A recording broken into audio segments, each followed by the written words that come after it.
Snap! Are you going to share the question? Yes. It's Cathy from intimacydojo.com.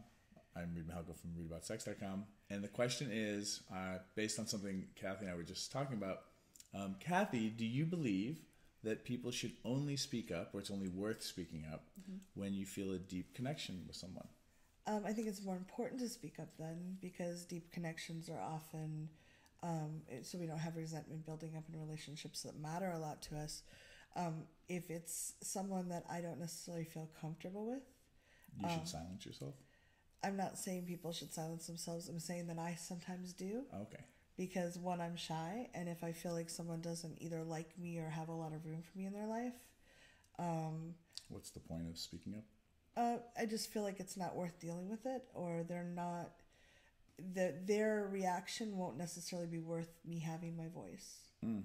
So like, kind of will just like, okay, they're going to be here for this many hours. I'll be silent and kind of go along unless it's really pushing my boundaries. Which is not, I'm not saying it's the best way to handle it, but there are certain people that, because of the way they reacted to me, I don't feel safe sharing my truth with them. Got it. So your recommendation then is to endure. I think everybody gets to decide for themselves what is right for themselves. That's a good answer. And I definitely recommend speaking up if something is crossing boundaries or causing a lot of discomfort. But if it's smaller things, sometimes it's just, I found it, if certain people I feel very comfortable sharing my truth with, and some people I feel like, one, they won't care, and it's not going to change anything, and it might even make things worse just by them feeling like I'm noisy and difficult. So unfortunately, I don't speak up with them, and maybe that hurts because I don't reach out to spend time with them for sure, because I don't feel comfortable, and that's not opening up the relationship in any way. But if I feel like there's no interest on, the other side about opening up the relationship or improving it, sometimes I just don't think it's worth the effort. So, silence, endure. There are. I'm sure. I'm gonna jump in here for a minute. I'm sure that I will be criticized for what I'm about to say and called a hypocrite.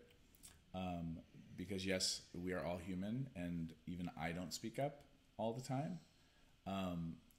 But generally speaking, I think my advice is going to be, when you can find your voice, use it. And if that makes things worse in ways that are irreparable, I personally would rather destroy and sever a relationship than become passive aggressive in it. And that's going to be my advice. And, so that's as an extrovert. So can I give you some context for how I would have an objection to that? Sure. If it's the... And caveat, if you're not in physical danger. Yes. Physical danger totally aside.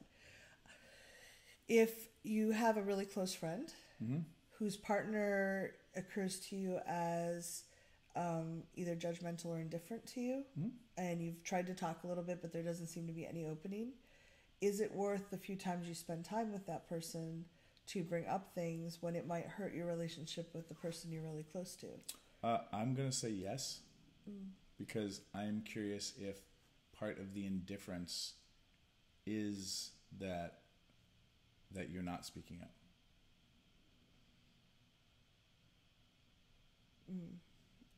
It doesn't occur to me that way, but I'm saying like how do you know? One, how do you know that silence is the right choice? And I'm just saying that from growing up in a family that didn't talk about things. Yeah. And I know what happens over years then, right? And again, I'm not a shy person, so me being like, oh, so when I speak up, that doesn't work for you. Should we have a conversation about this? I would rather drive them further away from me so that they never want to be around me. But if it affects the relationship you have with the person that you really care about, that's not good. Well, then that person you need to have a conversation with, and hopefully you don't silence yourself around that. Because then they're in a relationship where their partner, and I know that there are married couples and friends like this, where the partner is now having such a problem with the other person that now the your friend, who's their partner, is now the middle person stuck in this fight, this tug of war. In which case, being somebody who tries to practice not silencing themselves, I would tell my partner, like, this is my friend. I'm hanging out with them whether you like it or not. Right. But if you're in a mutual space, how do you handle that? I tell everybody to be grown-ups. Because I don't have time to really like, and grown-ups means, like, I'm from New York. Grown-ups can mean, like, those two people stay on separate sides of the room and don't talk to each other. Yeah. New Yorkers, we love that. We're like, yeah, okay, I don't like you. I'm going to stand over here. You don't come talk to me ever. And they're like, awesome, good friendship. But that's a New Yorker way of doing things when you have, 7 million people living on a small island. Yeah. Not everybody deals with it that way. Yeah, and that can trigger anxiety and emotions for folks, and that things are so uneasy. And I grew up in that family where things were uneasy, and I'm just like, I'll break up with everybody. I'll unfriend everybody if people can't be adults. Yeah. So that's my advice. And so that's you consider it not adult to just endure something for a few hours because you think it's not that important? If it's a few hours, okay. I've certainly endured things and become passive aggressive, and that didn't help anybody. But if this is somebody who's important to you and is going to be in your life, then that situation's probably going to end up being more than a few hours over. Well, you mean because their partner? Well, like their partner's not going away, right? And you can create situations where you don't have to deal with people that you don't like.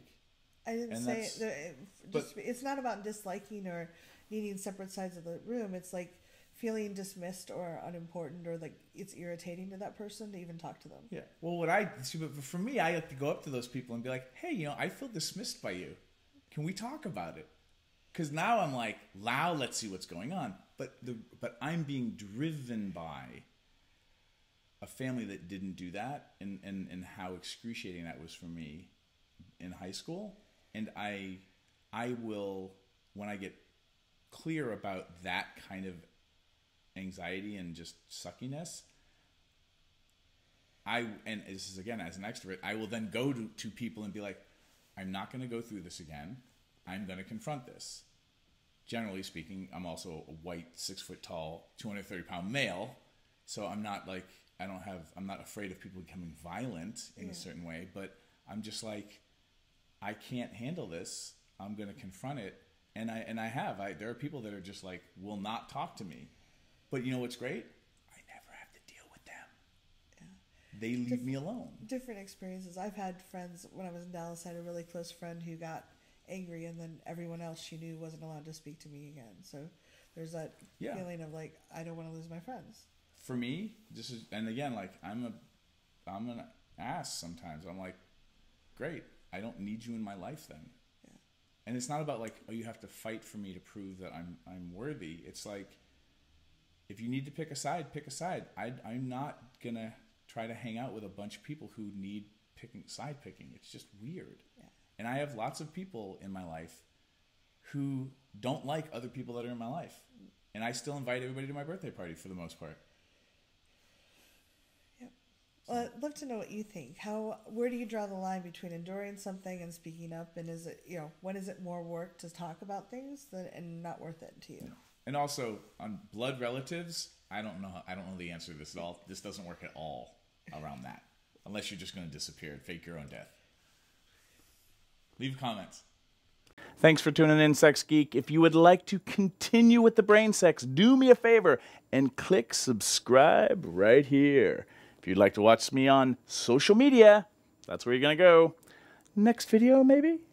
And if you really would like your own Sex Geek t-shirt, please click right here, right now. Boop.